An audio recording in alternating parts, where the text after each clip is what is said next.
لم يكن محمد حاجب الإرهابي المتخفي في زي معارض سياسي ابن موظفة المحكمة الابتدائية بيت فلت يتوقع أن تأتيه الضربة القاضية من واحد من أقرب المقربين منه، واحد أصدقائه الحميميين ورفاقه في درب السلفية الجهادية، وهو بوشت الشارف. بوشت الشارف الذي سبق له أن ظهر في فيديو مفبرك يقر الآن من خلال أشرطة الفيديو التي ينشرها تباعا،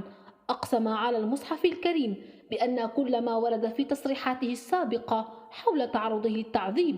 كان مجرد خطة ماكرة وجهنمية من تخطيط وهندسة الإرهابي محمد حاجب، عندما كان يتزعم لجنة ما يسمى في الربيع العربي بلجنة السلفية الجهادية في السجون.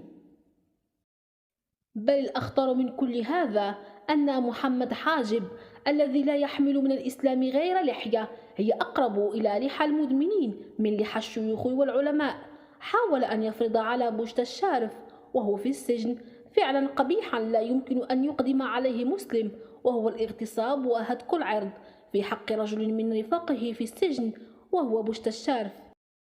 هذا الرجل الآن قرر أن يتصدى لفضائح حاجب بما أوتي من عزم وإصرار، وأكد بأنه لن يسكت، ومحاولة حاجب التضييق عليه أو ترهيبه لن تفلح، لأن لديه الكثير مما يجب أن يقال، والكثير من الفضائح التي تورط فيها حاجب والتي يحاول أن يداريها بتلك الضحكة الصفراء.